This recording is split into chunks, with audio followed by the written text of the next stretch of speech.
Oke, kita mulai ya. Kita semua ini kan sebenarnya lagi dalam sebuah perjalanan. Sebuah perjalanan buat nemuin cahaya, apalagi pas hidup lagi berat-beratnya. Nah, kali ini kita bakal coba bedah bareng-bareng. Gimana sih caranya biar kita bisa jalanin semua ini? Coba deh, pernah nggak sih kepikiran, mau seberat apapun masalah kita, mau sesenang apapun kita semua tuh sebenarnya berdiri di bawah langit yang sama.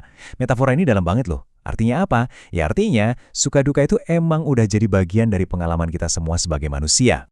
Dan ingat ya, matahari itu selalu ada, nggak pernah dia pergi.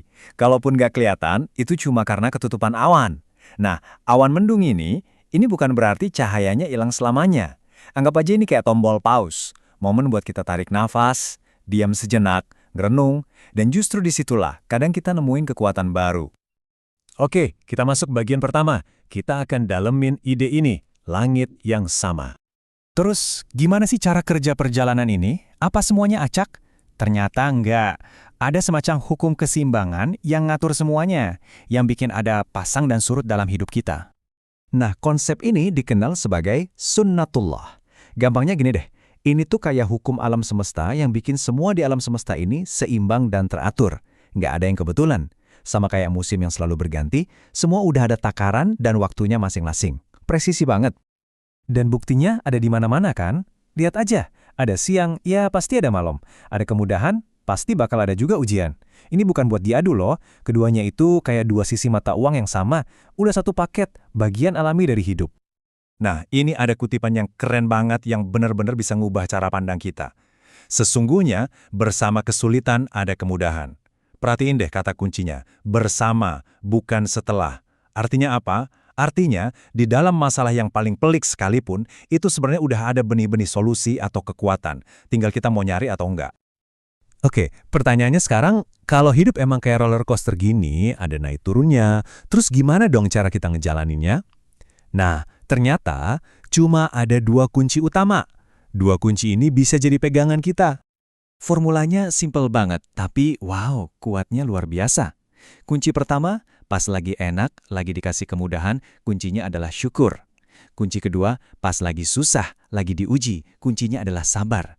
Cuma dua itu, syukur dan sabar. Ini pilar yang bakal nopang kita. Tapi, tunggu dulu. Penting banget nih buat dicatat. Syukur dan sabar itu bukan berarti kita pasrah terus nggak ngapa-ngapain ya. Beda banget. Ini tuh pilihan aktif, sikap mental yang kita pilih secara sadar buat mengubah ujian jadi bukan lagi beban, tapi jadi tangga buat naikin level kita. Oke. Ini kan teori ya. Kedengerannya emang bagus. Tapi prakteknya gimana? Nah, biar lebih kebayang, kita lihat langsung aja deh kisah nyata dari beberapa pemenang yang beneran ngalamin ini. Yang pertama, kita semua pasti kenal Nelson Mandela. Beliau ini ngadepin awan mendung yang, panjang dan gelap banget. 27 tahun. Coba kita bayangin dulu. 27 tahun di penjara. Terisolasi. Kalau diibaratkan itu awan mendung yang kayaknya nggak akan pernah selesai. Tapi, dengerin deh kata-kata beliau. Kesulitan itu bisa menghancurkan atau justru membangun seseorang. Dan Mandela, dia milih buat dibangun. Bukannya jadi pendendam, dia malah pakai waktu itu buat belajar, buat memaafkan, dan nyiapin diri buat mimpin negaranya. Luar biasa. Selanjutnya, ada kisah yang nggak kalah menginspirasi dari Helen Keller. Dunianya, mungkin kita bahkan nggak bisa ngebayangin kayak apa. Coba bayangin, hidup di dunia yang gelap gulita dan sunyi senyap. Sejak kecil, Helen Keller kehilangan penglihatan sekaligus pendengarannya. Ujian macam apa coba itu? Tapi yang bikin geleng-geleng kepala itu cara pandangnya. Dia bilang, karakter itu nggak bisa dibentuk dalam kemudahan dan ketenangan. Justru lewat ujian dan penderitaanlah jiwa kita jadi kuat. Keterbatasan fisiknya yang paling besar, malah jadi sumber kekuatannya yang paling dahsyat. Oke, sekarang kita pindah ke dunia yang beda. Dunia inovasi. Ada Thomas Alva Edison dengan bola lampunya yang legendaris. 10.000 kali. Angka ini bukan jumlah bola lampu yang berhasil dia buat ya, tapi jumlah percobaan yang gagal. 10.000 kali. Buat kebanyakan dari kita, itu mungkin udah jadi 10.000 alasan buat bilang, udah nah, nyerah aja. Tapi buat Edison, beda cerita. Dia bilang, saya nggak gagal, saya cuma nemuin 10.000 cara yang nggak berhasil. Wow, cuma dengan ngubah cara pandang gitu aja, semua berubah. Tiap kegagalan itu bukan akhir, tapi justru satu langkah lebih dekat ke tujuannya, ke cahayanya. Nah, dari semua kisah tadi, dari semua konsep tadi, terus apa nih intinya buat kita? Apa yang bisa kita bawa pulang buat perjalanan kita masing-masing? Gini deh, siapa sih yang nggak suka lihat pelangi? Indah banget kan? Tapi kita sering lupa, pelangi itu cuma bisa muncul kalau habis hujan.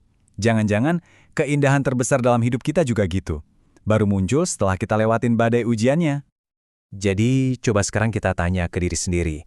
Ujian yang lagi kita hadapin sekarang, apapun itu, tujuannya buat ngancurin kita? Atau jangan-jangan ada maksud lain di baliknya? Ada sesuatu yang lebih besar yang pengen diajarin ke kita? Dan disinilah kita sampai pada kesimpulannya. Hidup yang penuh makna itu ternyata bukan hidup yang mulus-mulus aja tanpa masalah. Justru sebaliknya, hidup yang paling bermakna adalah saat kita mampu dan berani buat nemuin cahaya di balik setiap awan mendung. Itulah inti dari perjalanan kita, di bawah langit yang sama.